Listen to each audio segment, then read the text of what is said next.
Computer. Okay, hello. So today we're meeting to share more on the future of growth in AI, which includes latest news, viral news, as well as workshop at the end for building your own strategy based on data insights.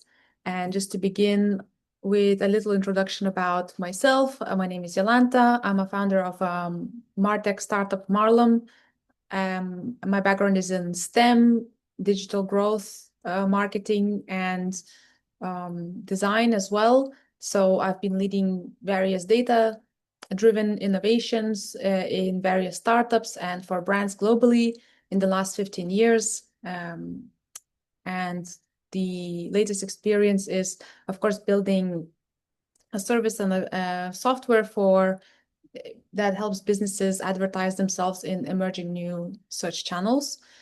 And just to share a little bit on what I have achieved and together with the team at Marlem is we helped enterprises rank #1 in all AI search channels. So brands like Flowspace, Fennec, and Suits and Villas have ranked #1 in Google, Bing, ChatGPT, Perplexity, Claude, and other channels rapidly. In some cases, they've switched off ads. In some other cases, they were able to downsize some of their agencies thanks to these new AI-enabled workflows.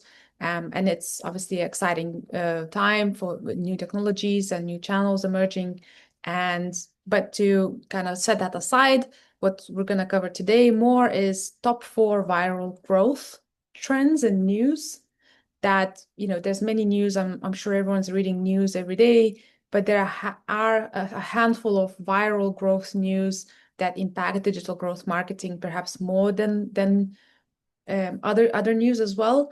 And then second part to that will be a workshop on how can you, as an enterprise leader, drive growth in AI using data-driven insights. And we'll get into that, but the world of our algorithm is built on data, so you do have to use data leverage data for your strategy. So we'll go into that.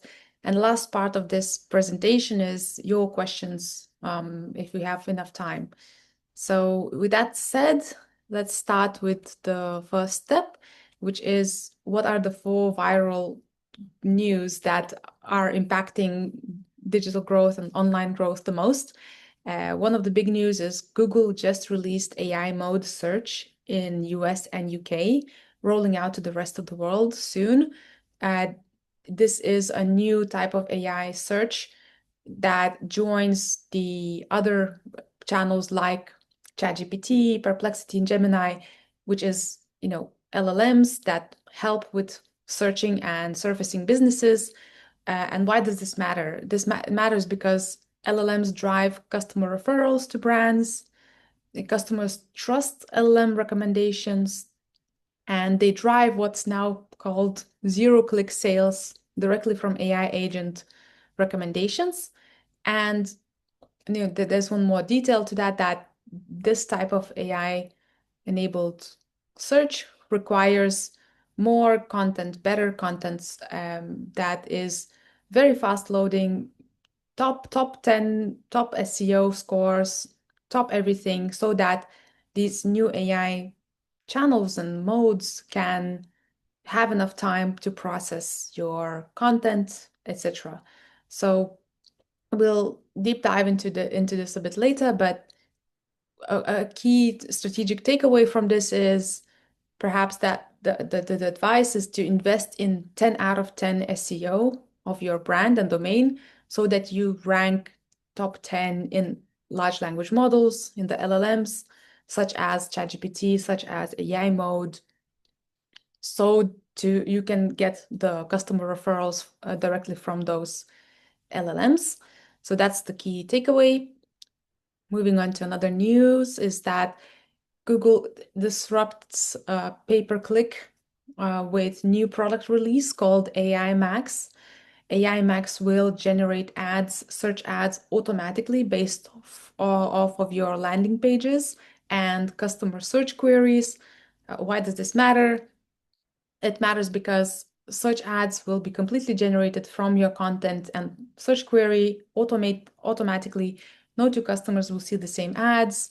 This also means that PPC function, pay-per-click function, is merging with SEO, and key movers in the industry and agencies such as Group M have reduced PPC function, sold off that function, and reduced the talent by 50%. So many marketing agencies are reducing pay-per-click talent. And it matters because Google owns 80% of ads market, as it owns 90% of search market. So what they do matter for long-term growth strategies. And perhaps you heard it here first. AI Max is now live as of August. And the strategic takeaway from this news is to consider your SEO budgets for 3-in-1 benefits. You will receive organic traffic, training, LLMs, and now with Google AI Max, you will drive search ads. So kind of key takeaway would be that. And then moving to another piece of news is there's another Google disruption going on with a video editing platform and tool called Nano Banana that uh, changes how video customization and editing could be done on the fly with no extra costs and drive more scalable campaigns. As in the example here, you can see that the editing is done to such a high degree of control that you can edit the videos using very simple human language prompts, and it basically can scale video campaigns to match specific segment or specific channel or locale. It can replace ambassadors with more suitable ambassadors for given markets. So there's all kinds of possibilities there, and at no extra costs to produce those campaigns. So that's quite a big update lately that is wiping out quite a lot of startups as well. So that quite a disruptive new product for video campaigns. The last news is perhaps if you've heard about a Lovable startup in Sweden that released an AI-enabled application which helps you build business AI-assisted apps using simple conversational interface. So why does it matter is because it's the fastest adopted product so far, faster adopted than ChatGPT. It reduces the barrier to entry for building smaller apps, and it enables micro apps at scale.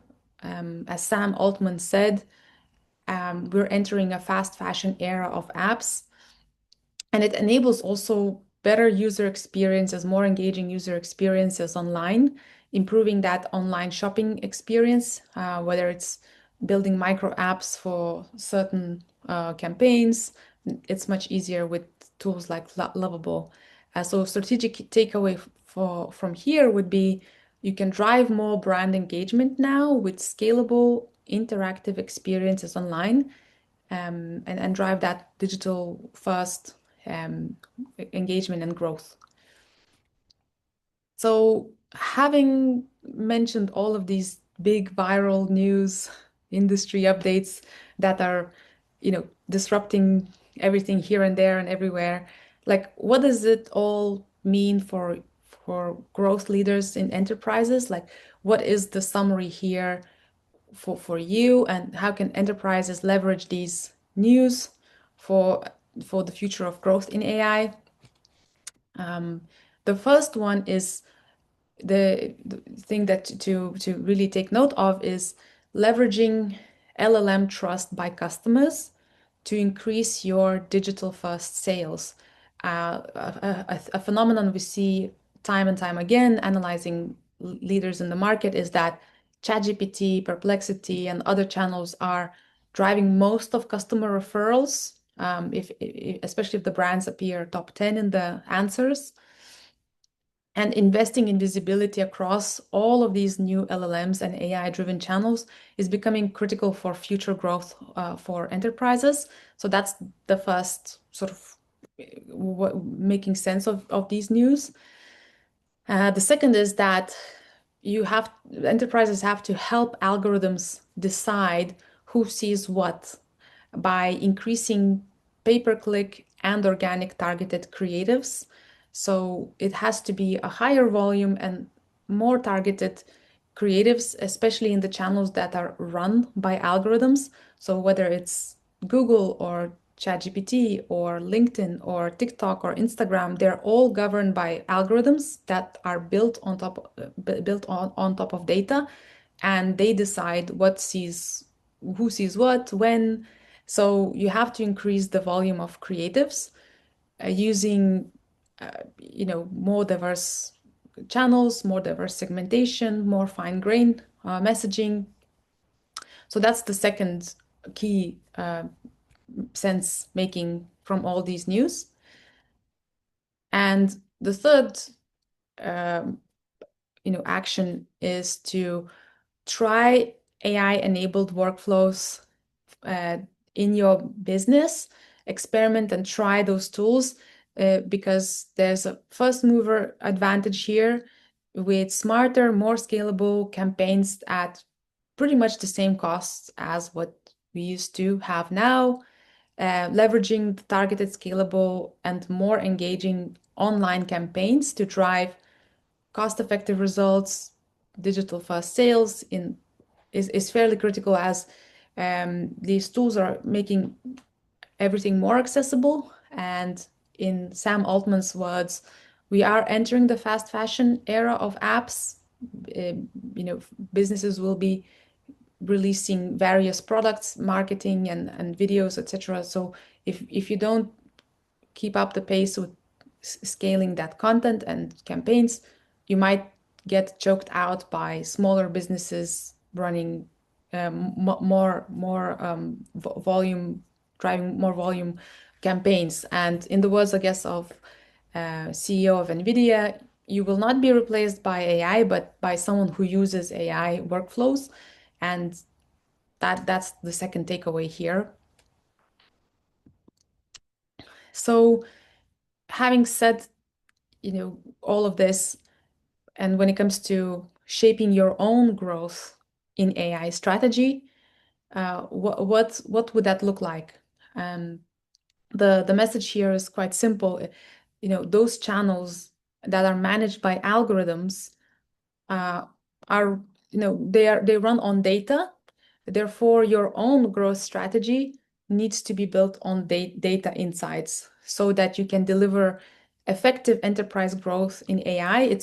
You can't sweet talk AI into making you grow. You can't dine and wine AI to make you more visible and all of that. So it's very much data first approach. So, but the good news is that there's in fact many tools that help with those types of requirements, and that is our part two of this presentation, which is how can you use some data-driven tools to get insights, data-driven insights, and for your own enterprise to begin to comprehend what should be your growth strategy in AI.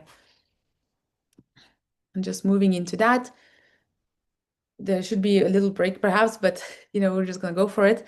So step number one is to really understand what your digital footprint is online, your brand's authority in digital space, because this is how AI sees you. Algorithms use your digital scores, reputation scores, etc. So for that, what you can do is you can go to backlink checker, ahrefs.com/backlink checker, and enter a brand, your own website address. And what you will get there is a summary of your domain ranking out of 100, how many references your domain has from how many websites, and who are your top authoritative referrers. So we're using here a brand called CBRE, and their top referrers are other CBRE websites from other countries. which have extremely high reputation score. So domain reputation is 83 out of 100, 70 out of 100.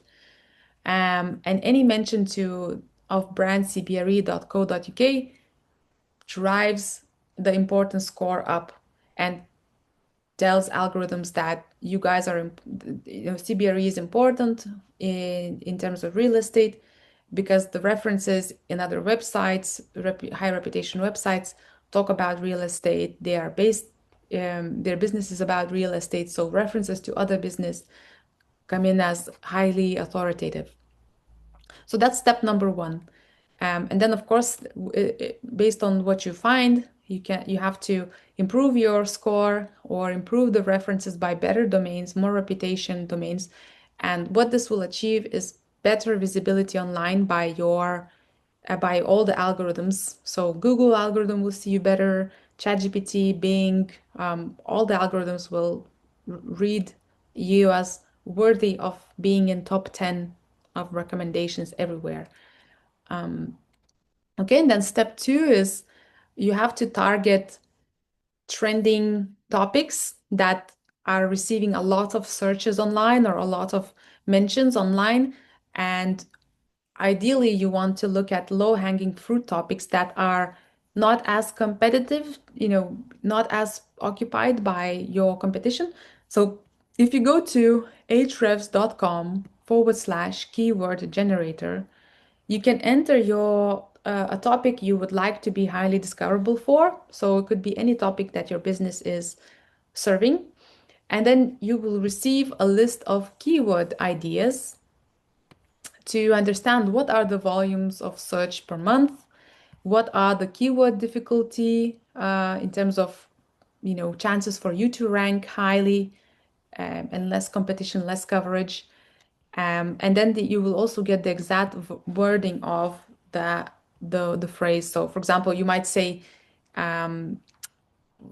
enter the word finance, and you will get ideas for what kind of words of finance or topics of finance are trending. So, American First Finance, Nissan Finance, Snap Finance.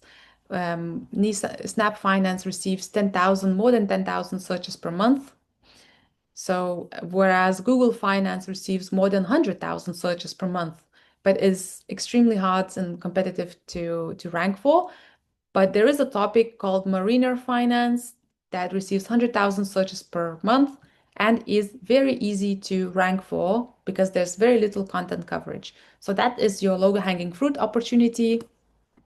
And again, just playing with this tool, you will get a bit of a sense of what your business could be visible for, drive more visibility for, start occupying in all of these channels, which keywords. Moving on to next tool, it would be you have to reach what we said earlier, a 10 out of 10 SEO tidiness score in order to be visible for AI. And this is because AI not only finds the results and informs itself with the results in real time, but it also tries to comprehend and present the results in real time as overviews and backlinks, referrals. So for that, you have to be really clean, very clear, and also fast loading and neatly structured. All of the bells and whistles that were kind of a nice to have maybe 5 years ago now are an absolute must have. So by going to a website called pagespeed.web.dev, if you enter your website domain homepage and click Analyze, you will receive what is your performance score, accessibility score, best practice score, and SEO score. And then you will also receive clearly outlined advice of what is broken and what is a blocker in terms of preventing you from being a 10 out of 10 or algorithm compliant online. So you will receive a lot of those advice in that view. If you're just looking for high level stats, performance, accessibility, best practices, and SEO scores give you a high level overview how well the house is kept. If the scores are low, unfortunately, that does mean there's no chance you're going to be surfacing in any AI channels, because you're too difficult for AI to even comprehend you, etc.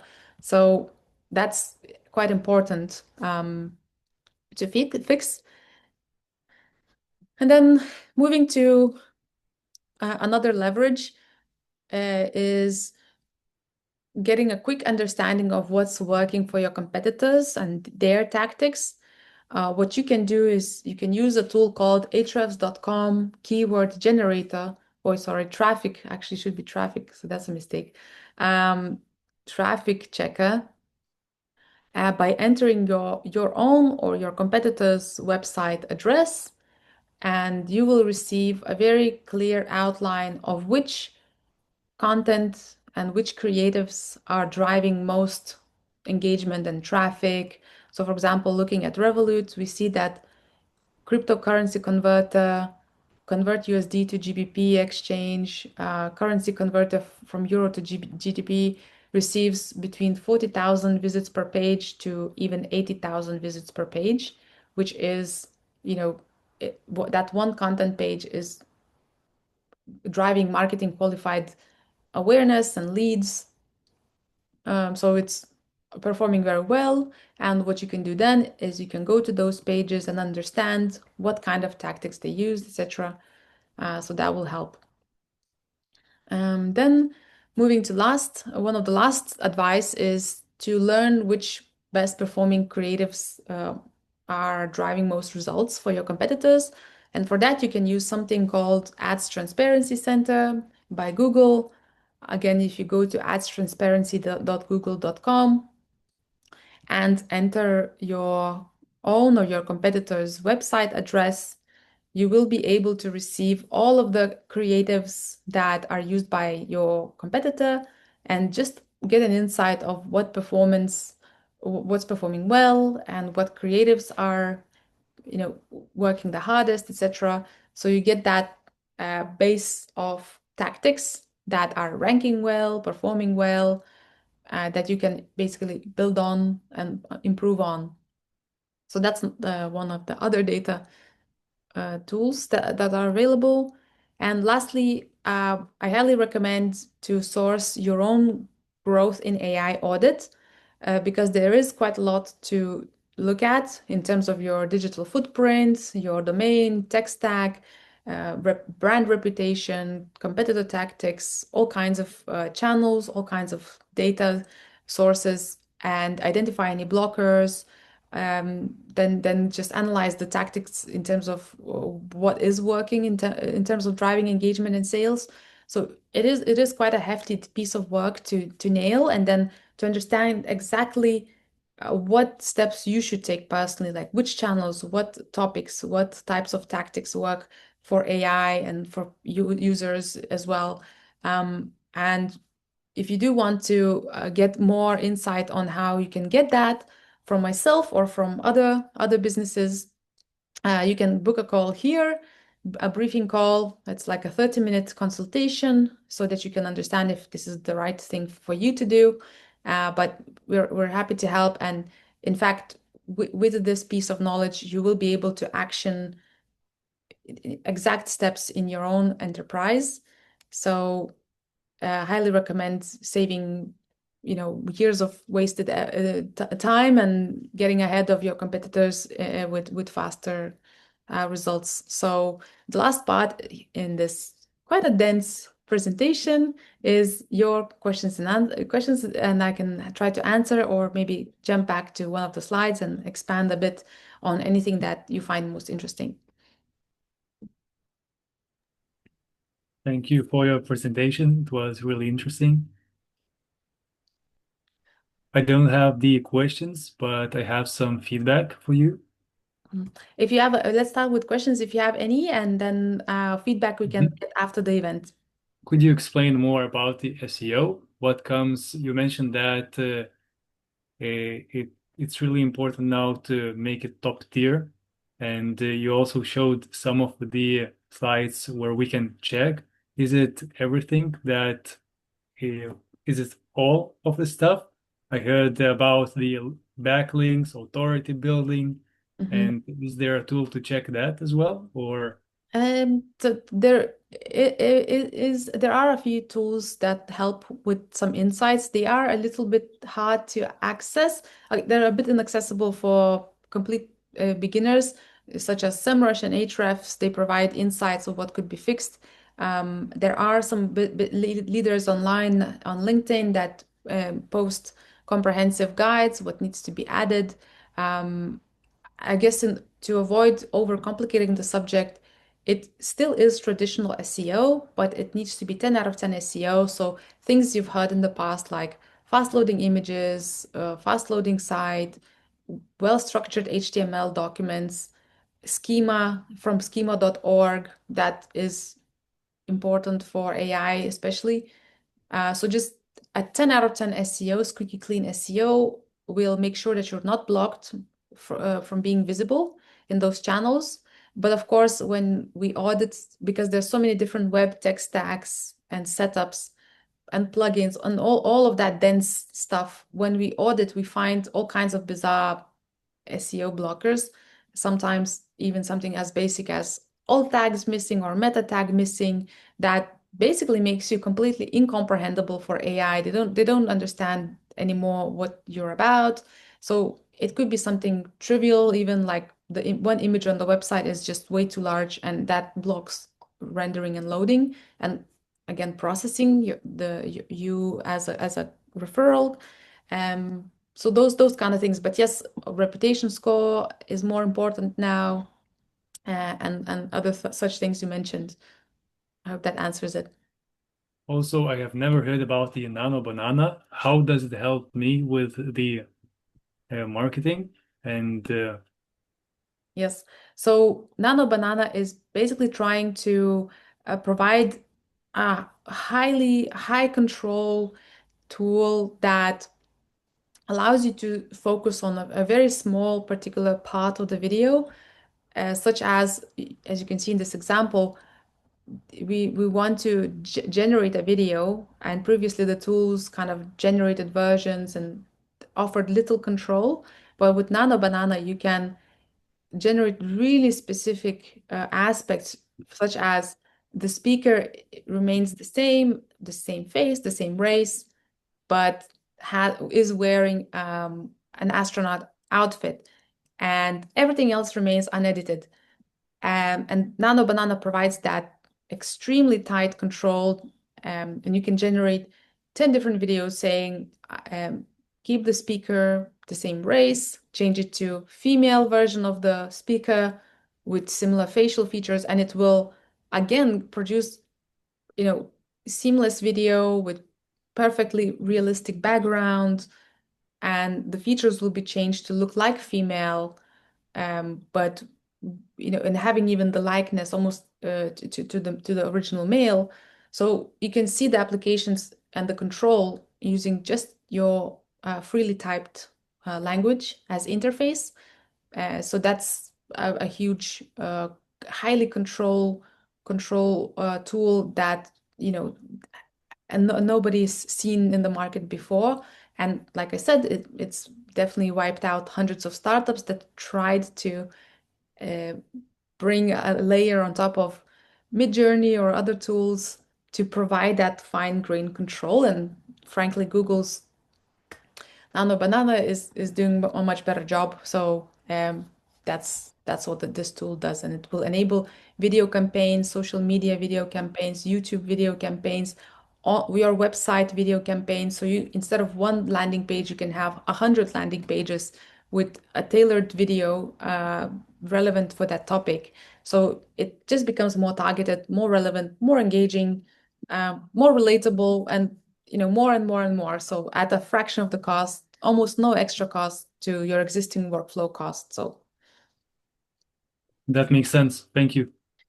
thank you so much, and thank you so much for all the questions. The last thing I'd like to mention is if you'd like to connect with myself, please use the link on the screen. It's a calendly.com/Marlum. You can book time with me, or you can contact me using jalanta@marlum.io, and I'll be happy to answer any questions or help you with your own enterprise strategy or data insights, or just kind of wonder what the future holds. Happy to hear from you with your feedback as well. So thank you so much.